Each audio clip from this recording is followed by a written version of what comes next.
Legion back, and it's fucking weird for Legion. Yeah. Yeah, always like last season. Who cares? It's a pretty accurate summation.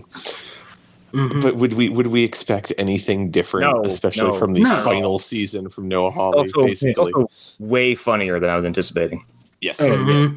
Just like, I'll get right into it real quick. But when fucking Carrie socked Robo-Autonomy in the face, he's like, I have his reflexes, and just sucker punches the shit out of this robot.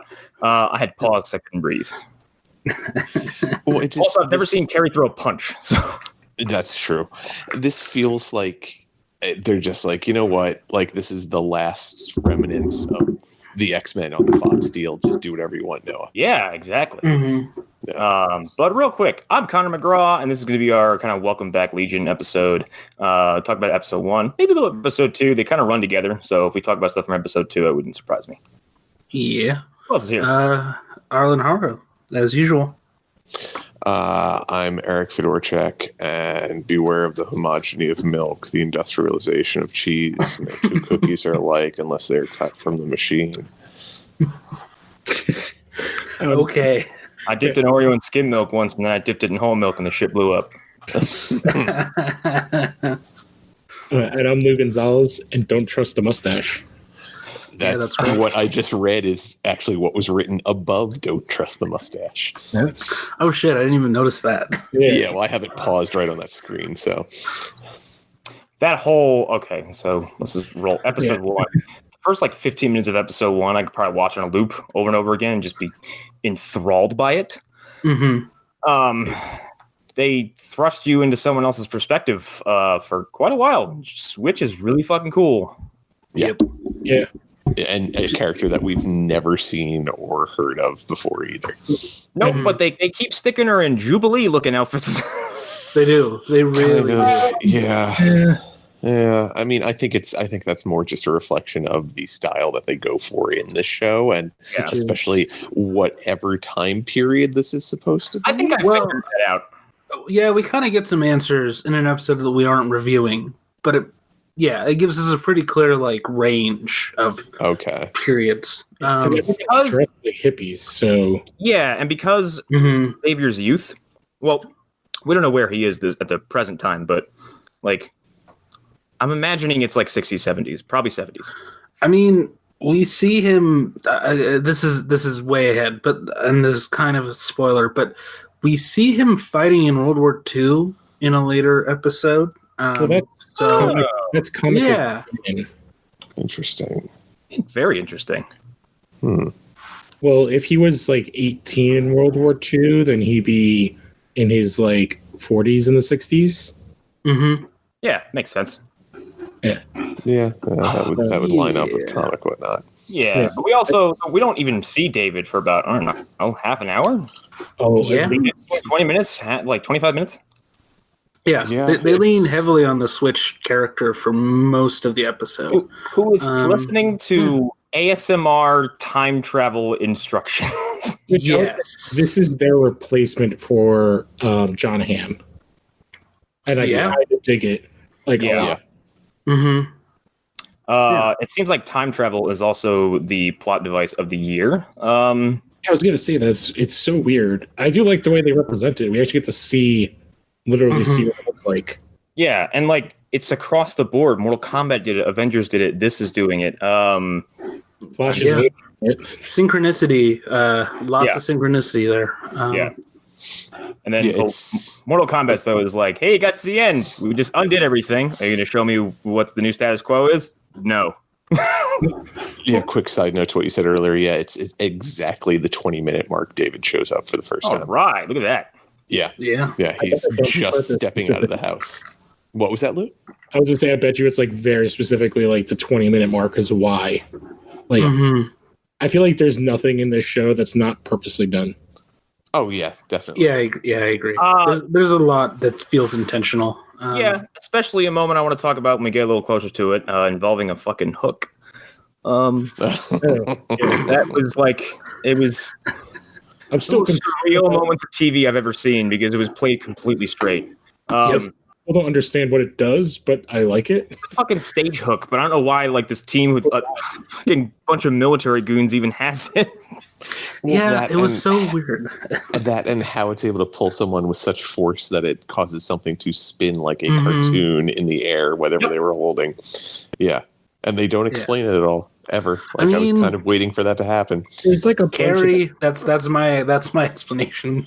Carrie does stuff. He has a job there for a reason. True. When the other season, there was like floating, like thumbs up trees or hand pointing trees. Yeah, you're right. What? You're right. I think the it's second season. Season 1? It was season 2, I thought. I thought it was when in the site, it was like above the hospital. Might have been in both. Yeah, it was like, I don't remember that at all. I seem to remember that during the time where they were looking for the monk. It might be. It's whenever they show that one city, and like in the sky, there's just like floating hands pointing. God, this show is so fucking dense. Season 2 feels like 5 years ago. Yeah, it does. So much shit happening. Anyway, so we hang out with Switch for quite a while, and Switch is a fucking time traveler, and her time travel method is really cool, and this is a really interesting interpretation of time travel. Yes, it is. Because she goes through doors, and then gets to a literal hallway. Yeah, and we see stop motion eyes down the hallway, which are fucking creepy. The demon, I believe, is what she said, is at the far end of the hallway. Yeah, I missed that. What's going on there? They don't really explain it. Nope. Yeah. Nope. All she said was if she goes back too far, there's did she say blue-eyed demon specifically? There's a demon. Well, she says there's a demon, but she's also listening to the tape, and it warns. It says something ominously in Chinese, which should be the subtitle of this entire episode. Things said ominously. Warning. Yes. 7. My one thought is maybe it's like a mental representation of erasing yourself from time. Maybe. It might be. It might just be their version of Time Race. The black. I was gonna say it's like everyone's got time wraiths now. It seems. Mm-hmm. But definitely is also playing up on that season 1 of like the yellow-eyed monster kind of thing. Mm-hmm. Yeah. Well, this is her version of that, which is kind of cool.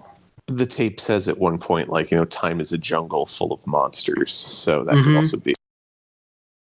Yeah. Then she has a conversation with her dad, who's on a TV that is rolled in by a butler, and their conversation is basically just him finishing like a bowl of soup, and he's like, "Doing good in your studies?" She's like, "Yep." And he's like, "Okay, bye," and just out of the room.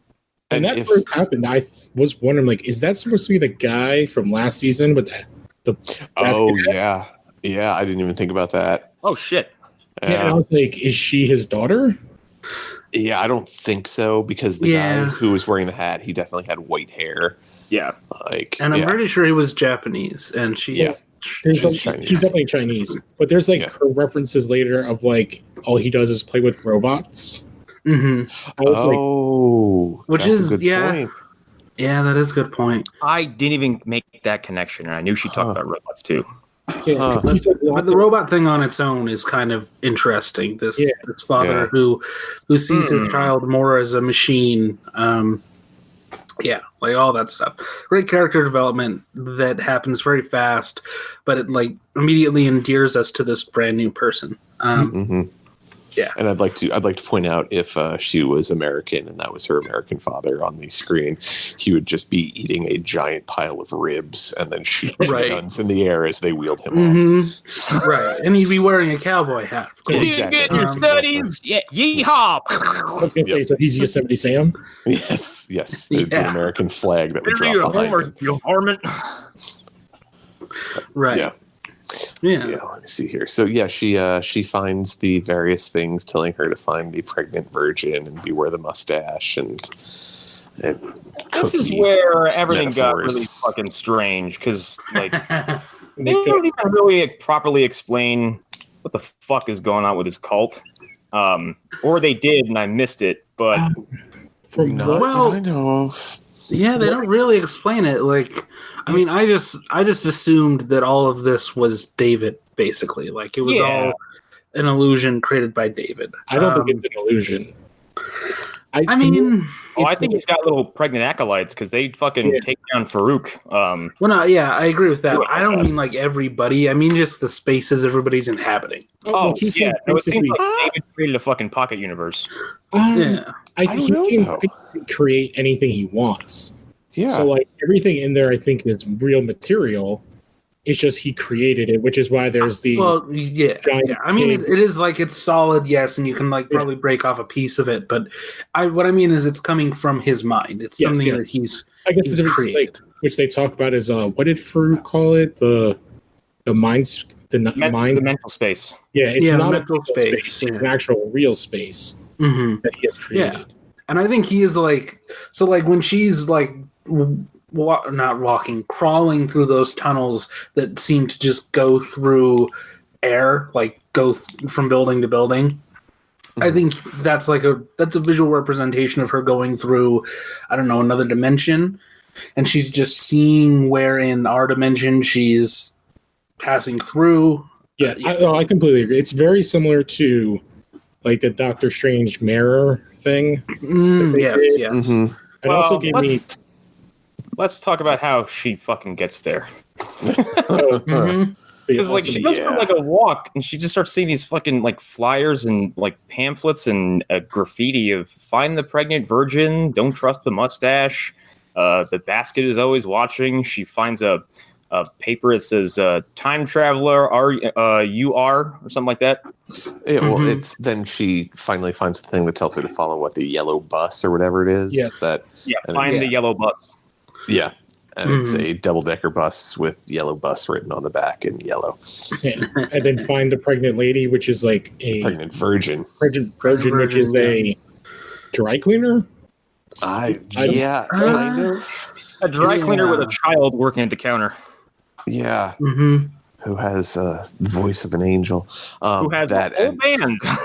It's that, and just that entire scene is just so great because it's so simple. Like it's just a stark white room that they just are moving around the various I don't know why, but every time they jerked that desk off to the side and like that girl just kind of stood perfectly still and just like wee, and they just pulled her and covered her with coats again. I was like, this is super fucking silly.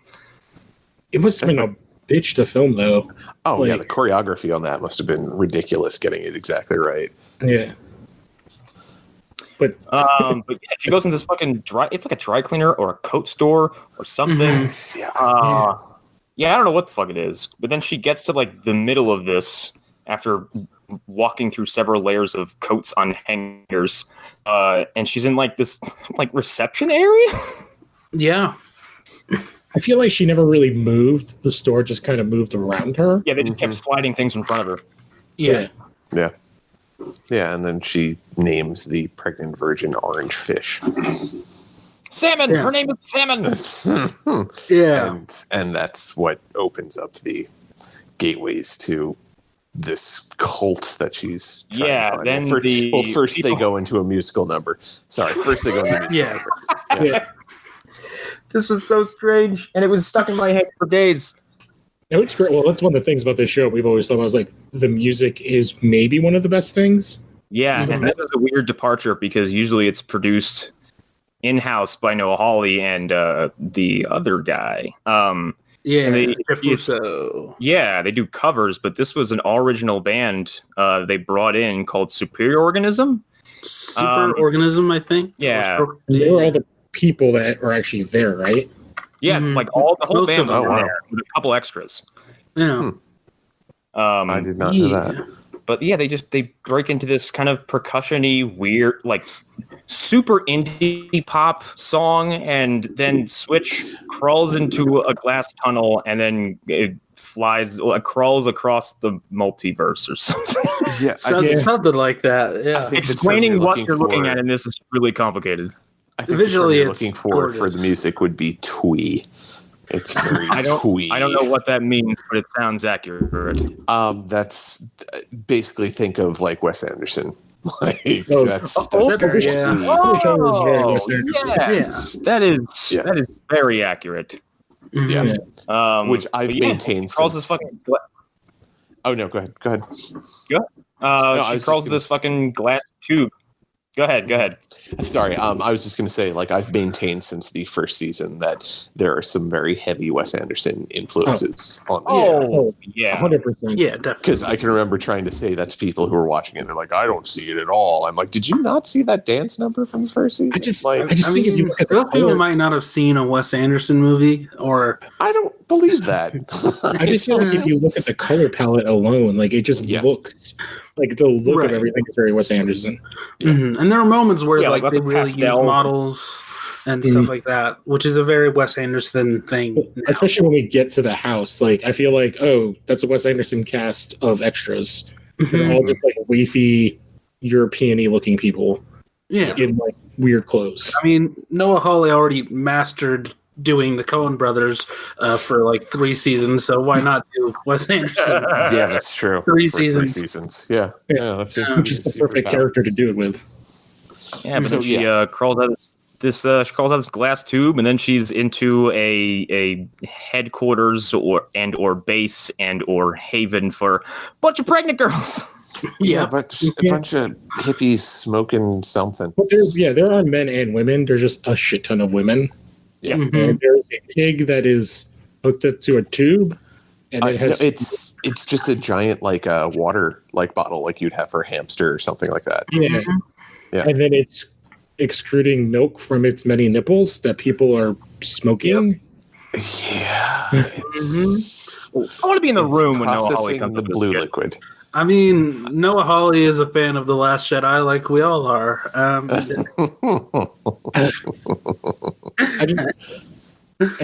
This is also where we get introduced to the blue liquid drug thing and squirrel.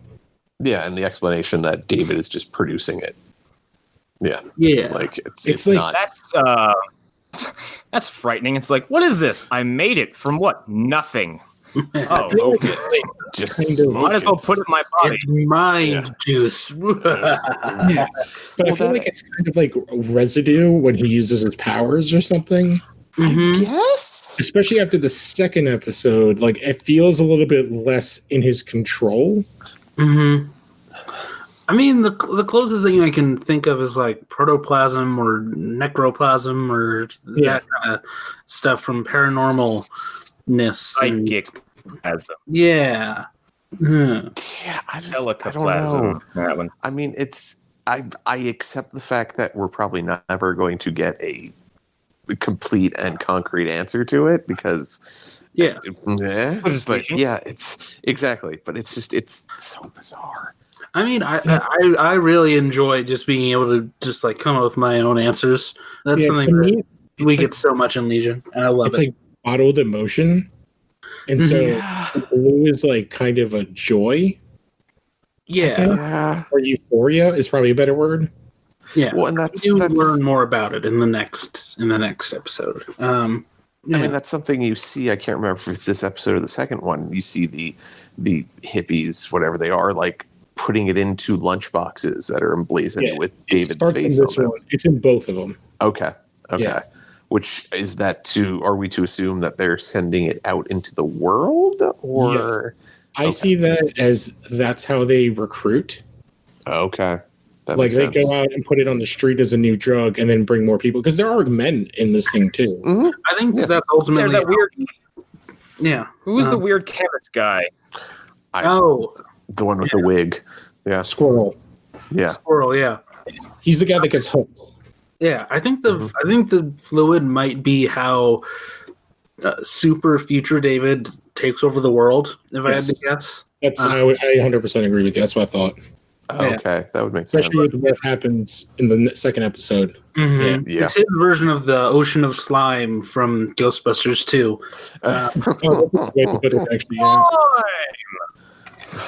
So, who's going to use runs into like? Go ahead. I was going to say let's like even going to episode 2. Let's go with where everybody is right now. So David's got the fucking cult. Letty's there. With her creepy blue eyes. Oh my god, the eyes are like crazy. I can't deal with it. It's so unsettling. Well, that's when they first brought up the pregnant version. I was like, oh shit! Remember that future version or whatever vision? We saw her pregnant. Yep. So I thought that's what it can lead to, but it's other Yeah, people. that was one of my first thoughts. Is when they said pregnant version, I was like, okay, definitely remember Letty being pregnant when Dave was in his fucking comic book suit. Yeah. Yeah. But also, Yes. yeah, and he so the one girl that is pregnant says that he didn't have sex with her. He just made her pregnant. Which says to me that he must have done to all these girls what he did with Sid, but somehow managed to find a way to have some kind of physical result. Yeah. He put mental babies in all of them. I do think we get a solid answer to how she's pregnant later on. I don't know Or what is. she's pregnant with. Right. She might not be pregnant with like a human. Like Yeah. Yeah. Yeah. But he also made that giant hamster thing or pig or whatever. So, But that I might. assume that's a solid illusion. That's like a thing that like he could easily snap his finger and it goes away. But if like he died, it would still live on. That's what I mean. Like, he can probably, if he can create that, what's the difference of him creating any other living being? So he could just like create a sperm. But like, could he? Do you think it would be like to go back to the Star Wars thing? Could he have Emperor Palpatine like Anakin in her kind of a thing? Yeah. Huh. So he doesn't even need to create a sperm. He just creates a fertilized egg, and it Holy just shit! Like, grows. Yeah, that's. It comes out like featureless. Mm-hmm. Well, it comes out however he wants it to. Yeah. Yeah, that's true. He's basically a god, like the most maximum level you can think of is like a god-like power. Yeah, he's getting pretty close. So Dave's there. He's got Letty there. Switches with him. We don't see the rest of the characters till the end of the episode, and more in episode 2. But like Laddermilk's, is it Ptolemy or Ptolemy? Ptolemy, I think. Okay. Farouk, Division 3, all of them are on a fucking doom ship. Like, Yeah. It looked like the airship from Final Fantasy VII. yeah, and like there's a fucking pan upwards with like villainous music. Bum, bum, brlum, brlum. Yeah, they're on a Zeppelin or something.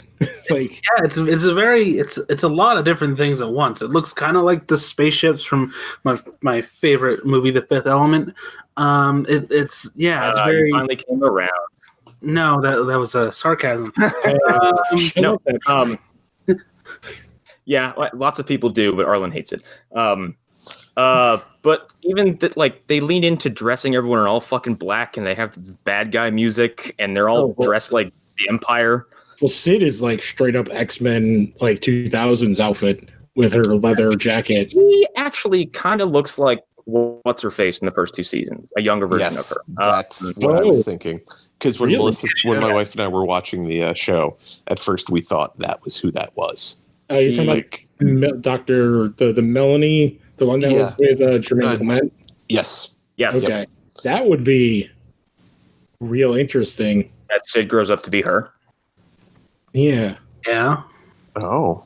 But I'm pretty sure we've seen what's-her-face touch people, so that would probably ruin that real quick. Yeah. Yeah, that's true. Yeah. Yeah. It might be more thematic, I think. Yeah. Yeah.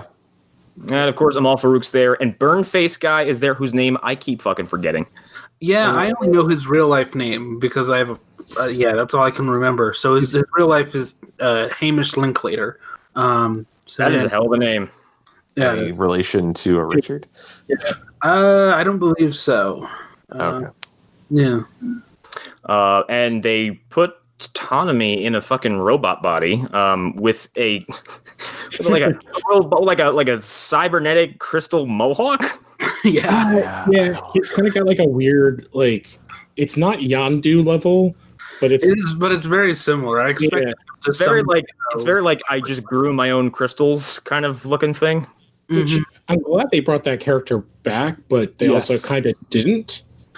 Yeah, because they do a bunch of, like, what's he say? It's like, I'm not Ptolemy, I'm the mainframe. Yeah, there is no Ptolemy, there's only the mainframe, or something to that effect. Yeah.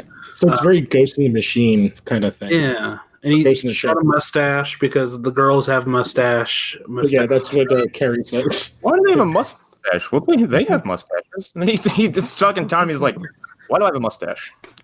Yeah.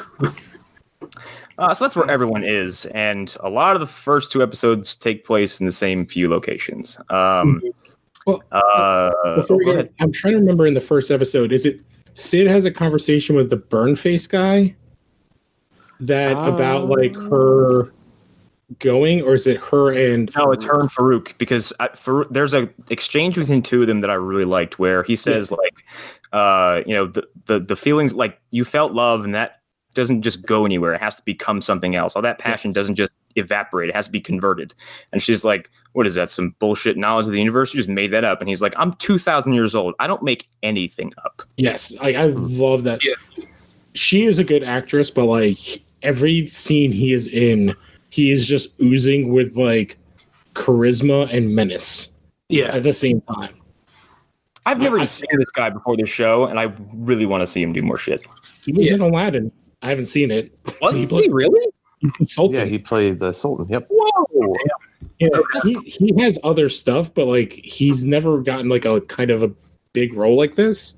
Yeah. But like, he's in like a random Netflix movie where he plays like a cancer doctor.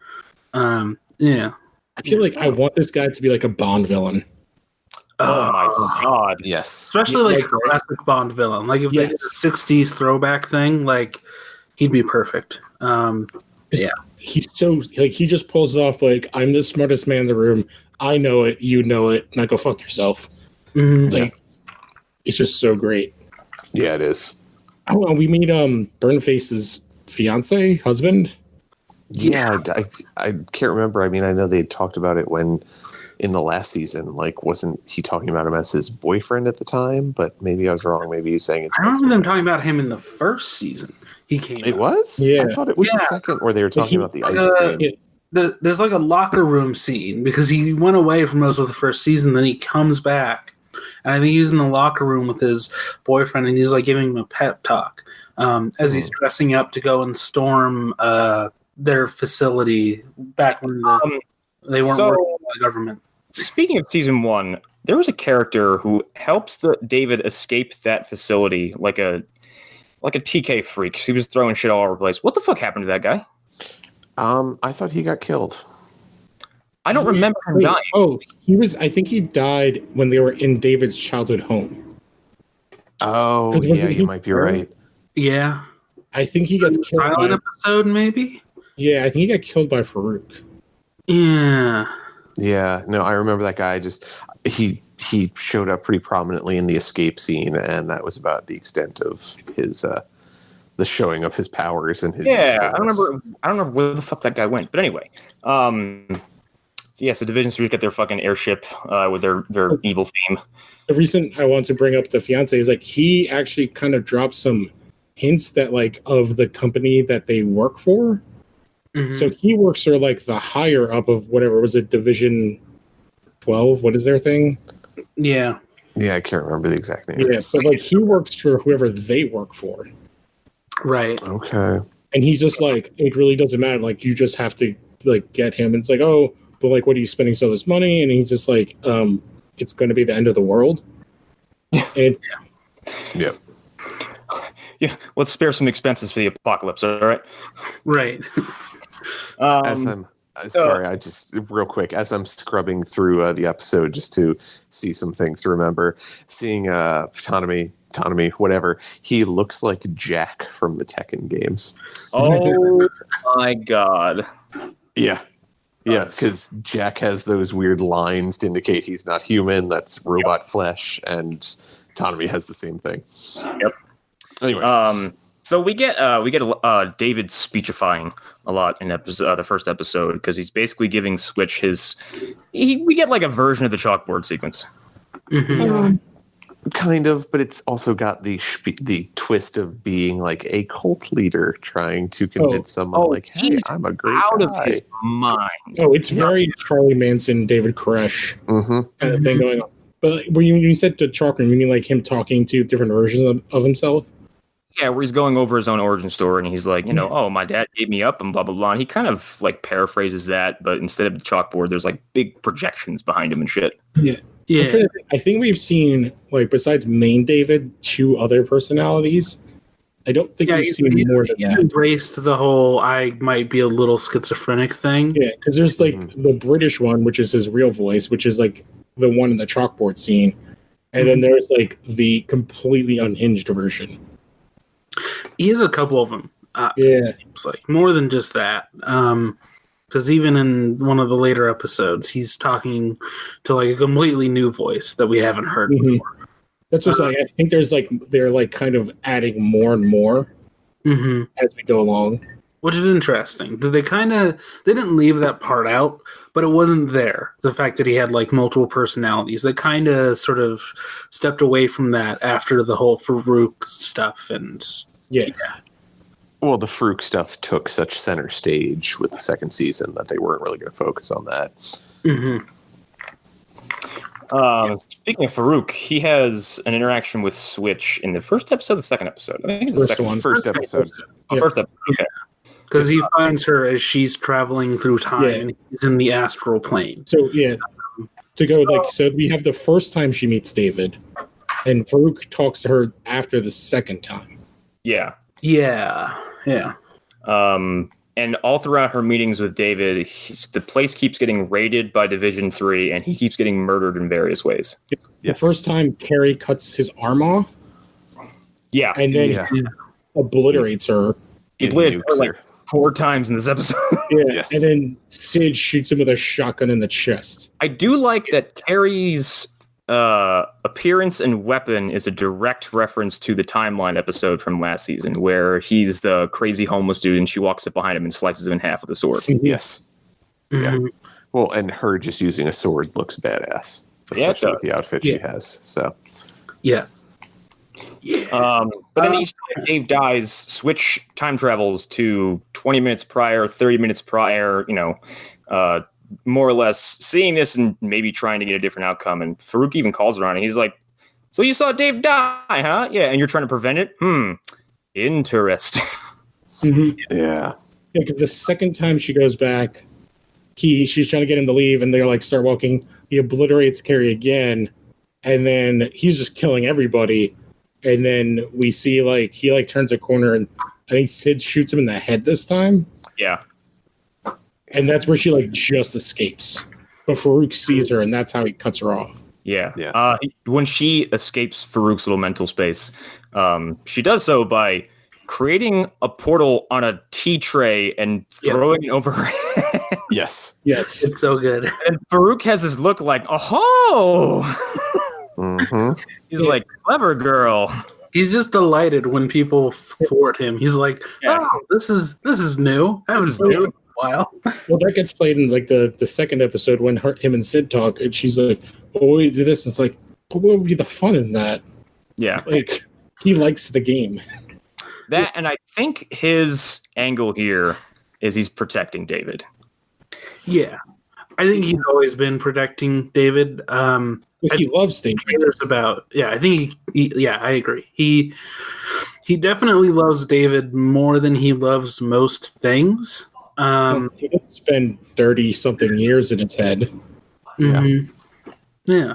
Well, there's a similarity between the two of them. He kind of made David into his son just through virtue of how their sort of connection has been, how their lives have intertwined.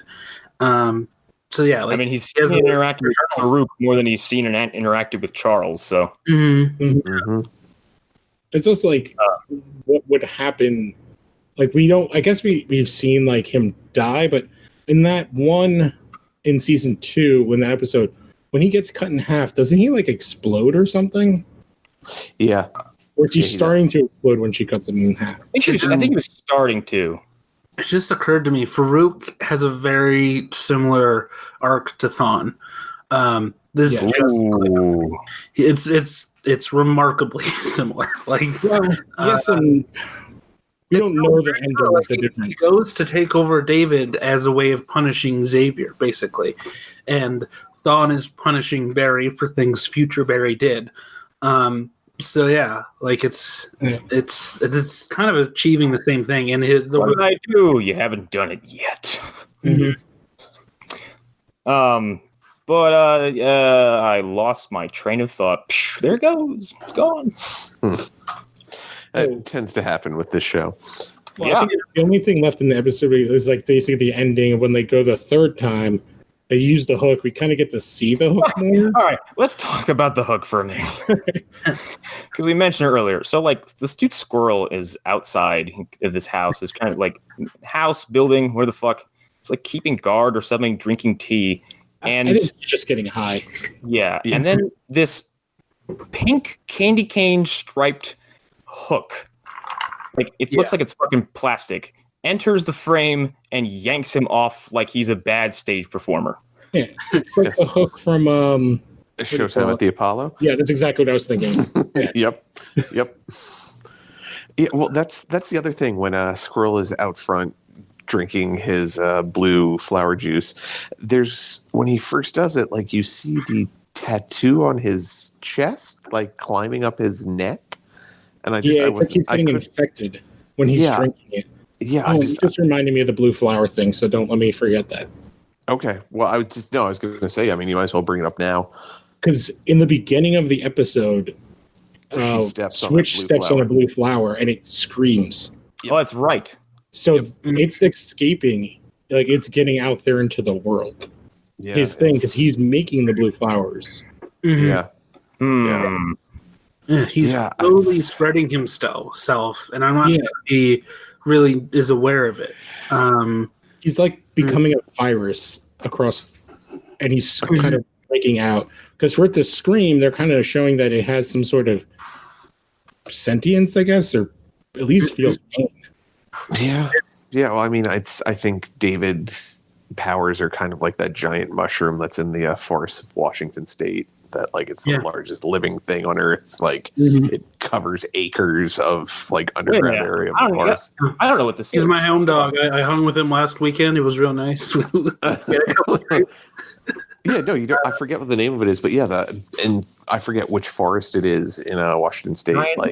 Washington State. Okay. Yeah. I was just thinking, it kind of reminds me of what Ego is doing in Guardians 2. Yeah. Like it's kind of that similar thing where he's kind of expanding. Although in this case it seems subconsciously. Yeah, I don't think David is doing it with a malicious intent. I think it's just the nature of his powers. Mm-hmm. Like they're too big for him to control. Yeah. Yeah. They're just like he just has no real grasp of how powerful he is. Yeah, and his goal is pretty gross. Yeah. Yeah. Well, I think he has like a mix of goals because like we hear what he says in the second one, but to me, what he talks to Switch in the first one about seems like he wants to go back in time and prevent Farouk from ever entering him. Yeah. He basically wants to have a clean slate for himself. Yeah. But he's completely dodging accountability for everything at the end of season 2. Yeah. Well, and I think that's tied into the bigger issue of him thinking that, oh, well, if I get rid of Farouk's influence, I'll never be that person. But you are that person, David. Like Farouk might have helped you get to that place sooner, but that's the person you are, whether you realize it or not. Yeah. Well, the whole nature nurture. There's some later down the line stuff which definitely suggests that. His broken space. Do we want to do sort of the new format thing to sort of wrap up on this episode before we maybe go to episode 2? Sure. Yeah, I think that's good. Yeah. And the basic idea is, how do we think this is as an episode of Legion, I guess? Sort of like a wrap, because we've kind of been talking about it. But I think it's a great introduction into the third the third and final season, because it completely throws you off what you're expecting. Yeah, it picks up where it left off in that like manic, what the hell is going on? Everything is weird. Like trippy to the maximum show. That and shifting the perspective to somebody else, so you're not being guided through. You're not being guided through with David. Switch is basically your new pilot. I think that's really interesting, and I think it was kind of necessary considering how last season ended. Yes. Yeah. The storytelling is very strong, and it doesn't hold your hand, but it's not. When is it ever? Yeah, I wouldn't say though that it's so obtuse that like a new person couldn't come in and watch it. Specifically this episode. I think this is the most like jump on board if you haven't been on board before episode of any that we've seen so far, which is an interesting thing to do in chapter 20 of a however long story. Your final season, you're like, yeah, let's welcome in new viewers. Yeah, let's make it real easy on them. But yeah. Easy. So yeah, I guess as just an episode of television, what does the rest of you? Okay. I mean, like, I think it's fine. But if I gave this to someone in a vacuum and said, "Hey, what do you think?" they would just turn their head slowly and go, "What the fuck am I looking at?" I don't know if it's that extreme. I think people it's not extreme, but it's really obtuse and weird, and I feel like it's captivating, but if you don't understand a lot of the context, it's meaningless. I think if you also don't like the aesthetic and what the trippiness of the show, like goes that like obtuse thing, but like if you aren't prepared for a musical number to break out and people to get also vaporized and their like chest blown out, like you're not like I can get people not digging this. The tone shifts would be a big problem for some people. I do think that the new character kind of makes it.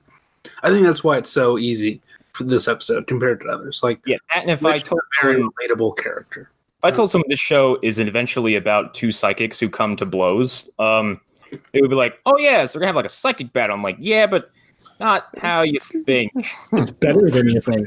Yeah. See, I think if someone likes or if someone tunes into the aesthetics of the show and it's something that they enjoy, I think they'll be able to jump on regardless of if they're jumping on in first season or third season. I think honestly it would make them want to go back and see the rest of the show. So I mean, personally, I think it's actually a good episode of television, not just a good episode of Legion as well. You get to see like very quickly all the characters that we have seen, kind of a quick backstory of all them. You know, there's some sort of relationship between the Carries. Ptolemy's a robot. You have other guys like the leader. David's the leader of this cult.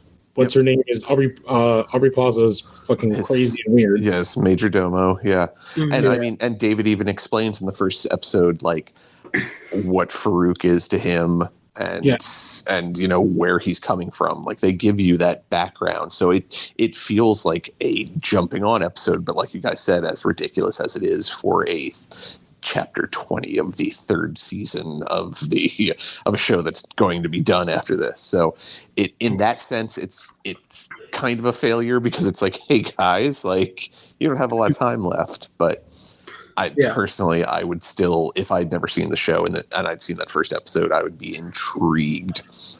So, do you think that this show is ending at 3 seasons because Noah Hawley intended it to, the Disney buyout, or both? I think he intended to. Yeah. I don't think there's much else to where to go. Like, what the hell do you do? Right. Because I think that I can sort of see how the season ends, but at the same time, I know what show I'm talking about. So my idea for how it ends might be completely wrong. Also, like it has names in it that aren't like maybe massive names, but are still names that do other stuff. Specifically, Audrey Plaza and Dan Stevens. Like they have real careers. Stevens was starting to gain momentum, like as this show was kind of reaching its halfway point too. Well, it depends. The first place I saw him was The Guest. Yeah. Well, if you never watched Downton Abbey, that is. Of course not. Yeah, he's in like the first 7 seasons of that show or something like that. He's had a lot of things that have sort of built up and added up. And a lot of I think you meant Downtown Abbey. Thank you very much. Hey, so did you say down Abbey? Like down Abbey? Deep down there, down Abbey. I'm trying to think. Him, and I can't remember the one girl's name that came in after he left, are like the 2 big stars from that. The one that played Cinderella. In the live action. That's one of the Fannings, isn't it? No. Yeah, I think it is Lily James. That's what it is, Lily James. Yeah, she's in that Beatles movie or whatever. Yes. Yeah. only one of like the female actresses from that show hasn't really done anything. Because one's done a bunch of TV shows. She did like a Western on Netflix. And then the other one was in one of the worst movies ever made. Yeah. Wait, what movie? The one with Colin Farrell that's based off of some crazy ass book with a horse that's named Dog. That's What? Winter's Tale. Yes, she's the girl. Oh, where Will Smith is the devil. Yes. Yes, and Russell Crowe draws a stick figure, and he's like, "Find that girl, Yes. bring her to me." Yeah, Will Smith is Lou, as in Lucifer. And he's wearing Jimi Hendrix shirt in like the 1800s or whatever. I am the devil, but call me Lou. Oh, he was also in that, who's had a very wonky career from, oh shit, with Jared Leto, the like famous movie where she has the horrible ending in it. Jennifer Connelly is in it too. Oh, yeah. Yeah. I don't know where to go from here. Yeah. Do we want to do the second episode, or do we want to sort of sign? We kind of already have, but I guess we can just put a button on it. Yeah, I mean, there's things that we definitely didn't hit on that happened in the second episode, but we can, I think, putting a button on it would be the best bet for right now. I gotta pull that episode up real quick because I don't remember where the fuck it ends. The Mad Hatter from Alice in Wonderland, if that gives you any hints. Yeah. They follow Squirrel a lot. That's the real meat of the episode. Yeah. Squirrel, and that sort of leading to Carrie getting captured. Those are really the two main things. Yeah, and I think the most important things are the conversation between David and Sid, and Carrie kind of, whatever you want to call that, a look into his mind. Yeah, and just him. That's the thing. I couldn't tell if that was him wanting to work with David or if no, he that definitely was manipulated. David. Well, he manipulated him, but it also seemed like David knew the exact right buttons to push to get Carrie to be like, It sounds like Carrie did a betrayal. I don't know about that. I think it's more like it's like the mental version of Batman hitting the mutants' pressure points. That's a very good point. I found the more interesting part, like when Carrie is like doing the stuff with Carrie. Yeah. Yeah, and, like, that stuff was fascinating. Him like brushing his hair and I was like, are these two halves of the same being? Like, right? When they kind of switch, like, because it is actually a very interesting character that I would love to kind of. It's like two complete people in one. I mean, essentially share a body, and sometimes they can split. Like, because they had that split in season 1. Mm-hmm. Yeah, they can, but but it's fascinating because we didn't really get an idea of how connected they were. We knew they shared some thoughts, but I didn't realize that like their consciences are clearly linked, and some of their memories are clearly sort of intertwined. When she is experiencing pain, or like when one is experiencing pain, the other one feels it. Yes. Yeah. Well, that's what I think. I didn't realize how deep that went. I guess I actually don't. After that episode, I don't know if they're two people. I think they're two halves of the one person. Yeah, I don't know. Or is it that there's when the one was inside the other, like that because they're experiencing everything in such a visceral way, like that they are confusing like who's who. Right. Are they so connected at this point that it's like a chicken and the egg scenario? Where like never really, neither of them could remember if they were ever one person or two separate people. We never really learned how their mutation works. Because he just basically said one day she kind of just appeared because he was lonely. This is probably one of the most interesting mutants and mutant abilities I've seen come from an X-Men property. Because it's really not like it's not a real power. Very unconventional. Yeah, it's more like just it's a trait. Like, I feel like it's more if Carrie the guy is a mutant, then Carrie the girl is the manifestation of his powers, and I feel like she might be what he wishes he was, and that's what I kind of was getting from this episode too. Yeah, he doesn't necessarily want to be this like super genius. He wants to be a powerful woman. And she's like this brought to life realization of that. That's Which not a says bad theory. that says a lot of interesting things about Carrie as a person. You think we get a Professor Hulk-esque merging where Well, you see him. They switch outfits. Yeah. And then Well, that's when David steps in when they're dancing. Well, that's something I wanted to touch on real quick too. Is that wasn't it in the second season that they were separated and couldn't go back together? Farouk separated. That was the thing. Yeah, and so he started aging.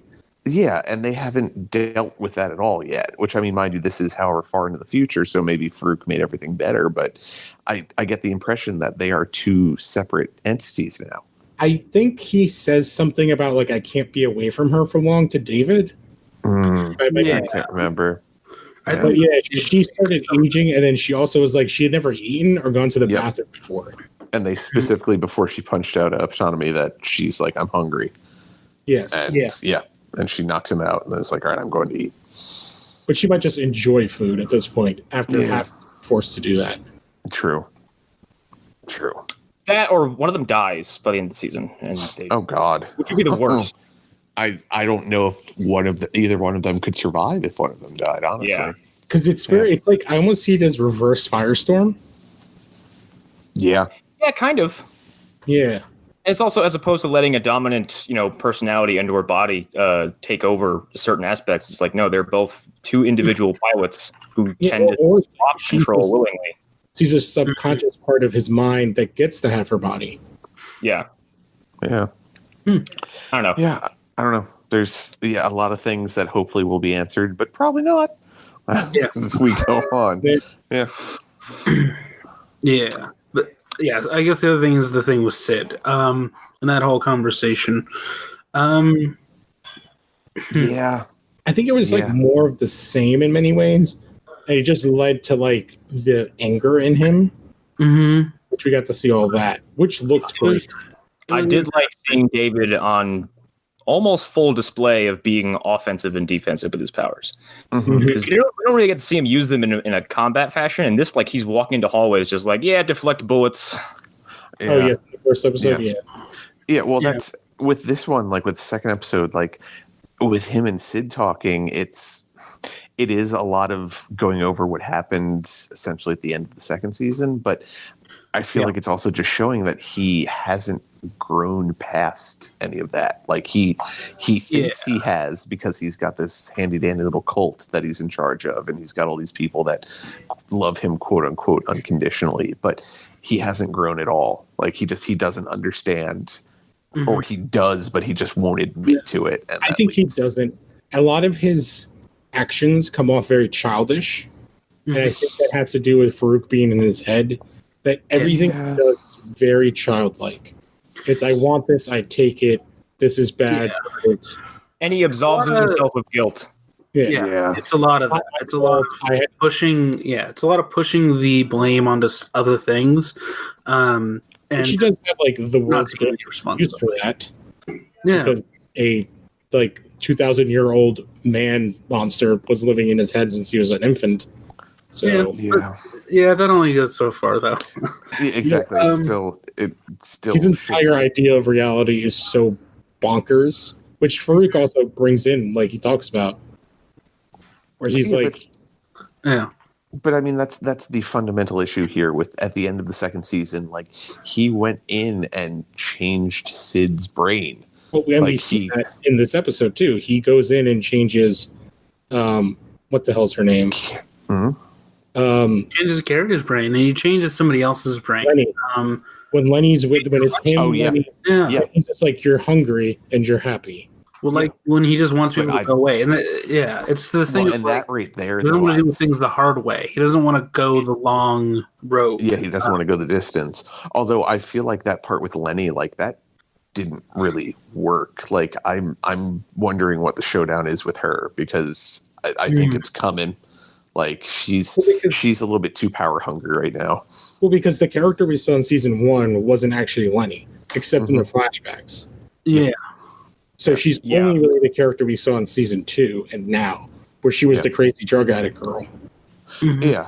But I mean, I'm saying, like, I don't think that actually worked on her, because that just seemed very forced. Like her reaction. Yeah, I can see that. Still, I think it's a larger hint as to like how David really just goes full in on the bad side of things. Like it's too much of that, and continuing to just not do things the right way and not face up to his problems and how he's sort of messing other people up. Yeah. Well, it goes to that whole conversation him and Farouk had in like season 2, when it's like they're gods, like they could do what they want, and Farouk's like, why shouldn't you do what you want? And he kind of is, and that's kind of what David has become. He just does what he wants. Yeah, it's kind of, he is above everybody else, but he just doesn't care. Like, he hasn't earned the position he thinks he's in. Yes. He like, because of the food chain and how powerful he is, he's like, of course I can do this. I'm powerful, but like he hasn't worked to achieve a lot, where instead he's just manipulated a lot of things. Yeah. Which you see the real David come out when he can't go through the portal. Yeah. And he gets like pissed. Yeah. And she kind of gets scared. Yeah, you feel it. That scene is very, very well done. Like, she gets a little peek into who he really is, and there's stuff that is in the 3rd episode, which we'll talk about more much later. But in that episode, you sort of see little bits of that too. And yeah, we sort of see the seeds and sort of the sprouting of evil David and how like full evil David comes to be. And I think it's really interesting the way that they're playing that. And it's like this slow sort of chipping away, and we're sort of seeing bits and pieces. And it's just very gradually developing in a way that feels very natural. I swear to feel like we almost had something like that, very similar recently. But and it goes to like some of the second conversation Sid and Farouk have, where she kind of brings up, it's like, well, I talked to him. He's basically the same, but he also says he wants to be left alone. What if we're the reason that he takes over the world? Yeah. He brings that up. And I think David's time travel plan is going to end up being a Anakin trying to save Natalie Portman, but it will actually be well done. It's not terrible. And if David killed a bunch of kids, you might believe it. Yeah. We went to the same place. I love it. Yeah. And then I do love that Farouk brings up, it's like, oh, like he can sense an army, but he can't sense someone he loved. And like Sid's just like, I will not do that. And he's just like, oh, well, you could easily just end this. You can just say you go back, and he would never even know. Like, I could teach you how to lie, and then you could just stab him and he'd be dead. Jesus Christ. Yeah, and she's just like, no, I won't do that to myself. It's like, even to save the world. I don't remember that part of the episode. I'll have to check. Yeah, it's like we're really towards the end. And he's just like, basically like, I can train you to just be able to like trick him and get really close, because he'll let you get close because he still loves you. I mean, we've seen that. Like, that's where 5 year down the line Sid comes from. That's how she's able to lie to him. She clearly learned some lessons from Farouk. A couple years too late. But yeah. So, didn't even think about that. Yeah. Well, I mean, do we want to, since we basically talked about episode 2, do we want to rate it, or do we want to save it to discuss a little bit more? I don't know if there's anything really left other than like, I think Squirrel is really funny. In this episode, we learn a lot about him. Yeah. I did. I don't know if either of you guys noticed the Charlie Brown. Yes. Yeah. Going on there. I thought that was an interesting choice, because the opening song and then the ending song were both Charlie Brown music. Oh yeah. Yeah. Well, the one was it was sung by, was it Jim Croce? It sounded like, I don't know if they did that on purpose. No, I don't think so. That definitely did not sound like Jim Croce, the first song. And like the end, the song that played during the credits was instrumental. Oh, I can't remember which one it was. One of them sounded like Jim Croce's, who did Paul, like was it Leroy Brown, right? Yeah. Yep. I feel like maybe it just came off to me as like if the guy had a very similar voice. I don't know. Yeah, I don't know. We also hear what is definitely Schrodinger's version of O Tannenbaum in the Farouk scene with, I don't know, this is clearly like I forgot about Noah Hawley, which is like mashing up of masculine and feminine visuals, and because it just starts up with like in his mind palace, the most masculine people in lingerie, and then as it pulls out, they're less and less. Yep. Mm-hmm. Yeah, like as you get further away from the center of his vision, for lack of a better term. They're very much the reverse of the mustache women, which was just, God damn it, Noah Hawley. They're still presented as like, yeah, they are. What of it? Yeah. And they're just always there, standing around. Yep. Yeah. They're. But back to our rubric. Is this a good episode of Legion as well? I would say yes. Oh yeah. I think 1 and 2 are very good, especially when you're watching them back to back. Yes. Just for that whole Alice in Wonderland thing with the it was the Cheshire Cat van. Yeah. I mean, anytime Aubrey Plaza just gets to fucking like go insane. Like she must love doing this because they're just who cares? Like, right? Please. Yeah. What am I doing today? Really? We're not gonna pick the scenes where you're going kind of like half-ass. So it's just like go all in. And she's like, yes. You're gonna wear a top hat and a very sexy dress and crawl across a table. Yes. Yeah. As my wife said, thank God for dress tape. Oh my God! Did you say that was startling language for "shut the fuck up" or something like that, or I can't remember what it was. It's very similar to that. Yeah, but as a TV episode, I can't really say as much as the first episode that this would be something. Well, because the second one is very dependent on what's happening in the first one, so yes, it is. It's even more confusing for someone who's sitting on the outside of it. Well, that and especially the second one is already like, all right, you have to know who all these people are and what their motivations are because we're not going to talk about that anymore. So let's go. Right. Especially this Sid and David stuff. Like, and my early prediction is going to be going forward. The first half of this rating will always be good. The second half is going to get progressively harder and harder to justify people jumping in. Yeah. I mean, if I was still living with my parents and my stepfather walked by while I was watching this, his reaction would just be Alan, endless sighs. Where's the short guy with the claws on? Alan, why are you watching a dance show? I think I had my wife watch one random episode. I think it was season 1, the black and white one. Oh, and she's just like, what is going on? I was like, I don't know. I've watched every episode. I don't know what's going on. Just enjoy. Yeah. It's another episode where Audrey Plaza got to do whatever the hell she wanted. Yes. Exactly. Alan, where's Famke Janssen? Alan. The next Men show, where's the Wolverine? Yeah. Anyway, I think we can wrap because now my headache is actually starting to blast out my temples. We're just over an hour. Perfect. That means we made it through mostly both episodes and my head didn't explode. There you go. Good job. Yeah. So, I've been Connor McGraw. We just recorded an episode for Movie Dumpster that I was really excited to do. It's Clash of the Titans 2010. And basically, for the duration of the remainder of the summer, we're gonna do blockbuster bombs until the end of August. And Clash of Titans made some money, but it got a fucking critical throttling. But I still love it anyway. And it got a sequel. It got a sequel that's fucking dog shit. It's so bad. Even when you have fucking Zeus and Hades teaming up to throw like Kamehameha waves at Kronos, I'm like, this is the stupidest thing I've ever seen. Also, Ray Fiennes is going full Voldemort all throughout Clash of Titans, and it's amazing. He's like, Harry Perseus, the boy who also lived. Awesome.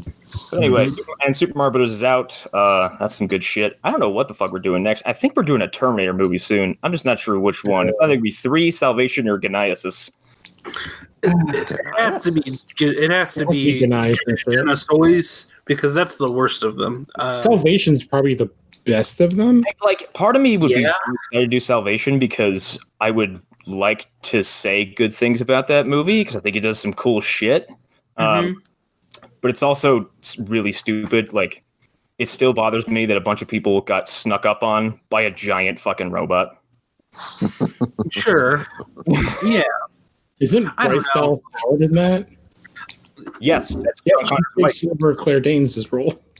Like, I still hold that Salvation's the movie where, like, it's very mediocre, but, like, there's nothing quite as bad as Matt Smith being, like, this throwaway character, and I can go out down the list of, like, why that movie is maybe the best Terminator. I think with Genesis, it's so aggressively dumb and overcomplicated, and it's just, like, it lives and dies on useless fan service. So, and it's fucking long. It's like 2.5 hours of just bullshit. And it's like, I don't want to see John Connor as a bad guy. Well, you did it anyway. Yeah. I don't see Jai Courtney as anything really, but as Kyle Reese specifically, no. Just I need him as Captain Boomerang and nothing else. Yeah, that's it.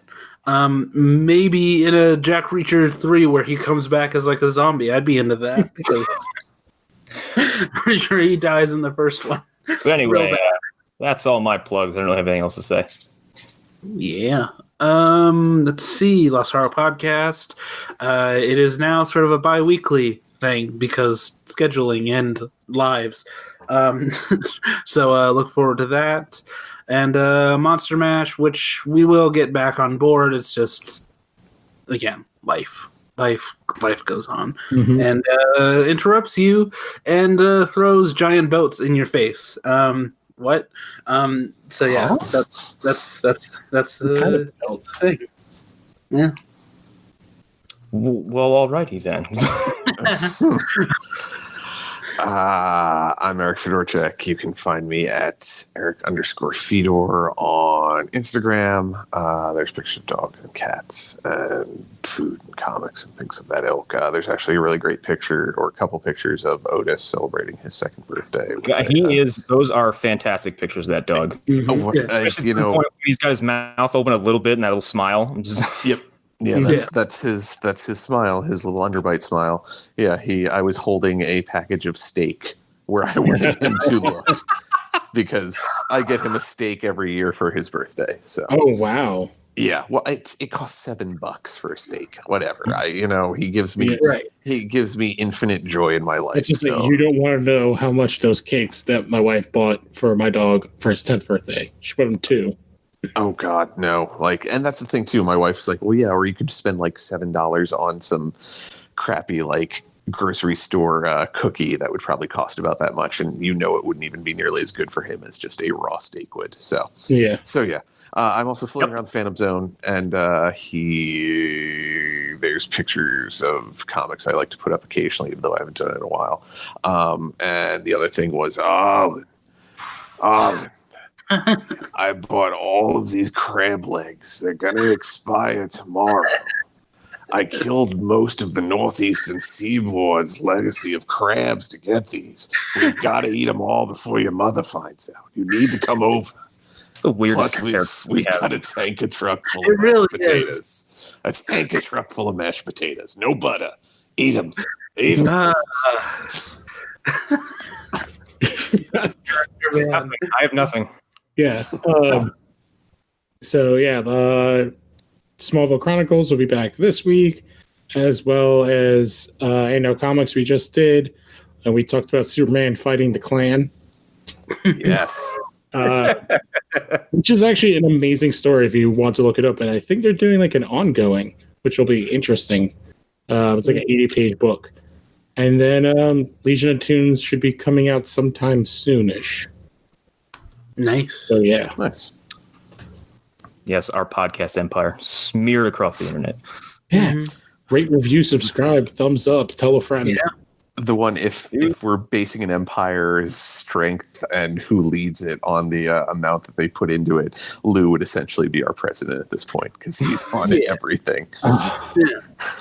Definitely. Smallville for all. Yeah, that was where I was going with that. All right, well, bye everybody. Bye. Bye. Everybody. Adios. As he unfurled his cloud. No. I'm not gonna unfurl anything. Achievement?